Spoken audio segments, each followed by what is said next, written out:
کہ وَإِذْ أَخَذْنَا مِيثَاقَ بَنِي إِسرائیل،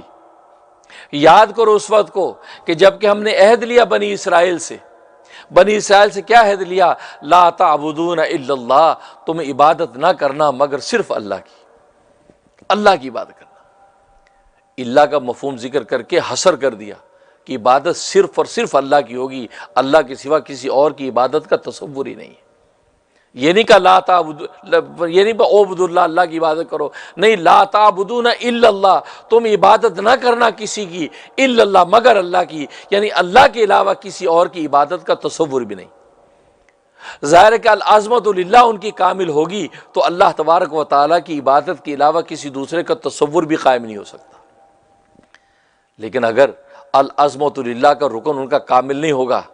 تو اللہ تبارک و تعالیٰ کے علاوہ کسی اور کو بھی عبادت میں شریک کریں گے۔ جب شریک کریں گے تو وہ مشرک کہلائیں گے، جب مشرک ہوں گے تو یہ شرک فی العبادت ہو گیا، گویا کہ اللہ تبارک و تعالیٰ کی تو عبادت کرتے ہی ہیں لیکن اس کے ساتھ انہوں نے کسی دوسرے کو بھی معبود بنا لیا تو لہذا وہ شرک کا شکار ہو گئے اور عبادت کا حق ادا نہیں کیا۔ اس لیے حصر فرمایا لا تعبدون الا اللہ وَبِالْوَالِدَيْنِ احسانا، اب وہ رشتے ذکر کرنا شروع کر دیے، اور والدین کے ساتھ حسن سلوک کرو، والدین کے ساتھ حسن سلوک کرو، وَذِي الْقُرْبَى،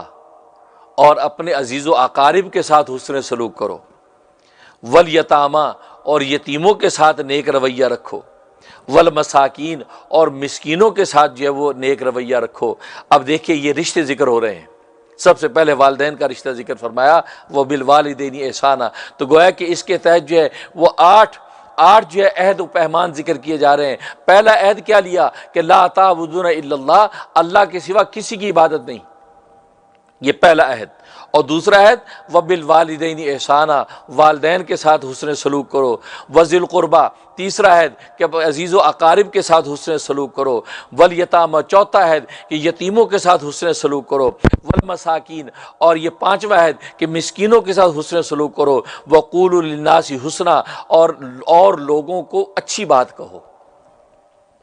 یہ تو وہ رشتے ہیں جن کے ساتھ حسن سلوک، اور عام جو لوگ ہیں ذرا کہ عام لوگوں کے بھی ایک تعلق و رشتہ ہے، جیسے میں بتایا کہ دور کے بھی رشتے اور تعلق، قریب کے رشتے اور تعلق، اور فرمایا کہ لوگوں کے ساتھ اچھی بات کرو، اپنے اقوال کے ذریعے سے ان کو راحت پہنچاؤ، اپنے قول اور بات کے ذریعے سے بھی ان کو ایذا نہ پہنچاؤ۔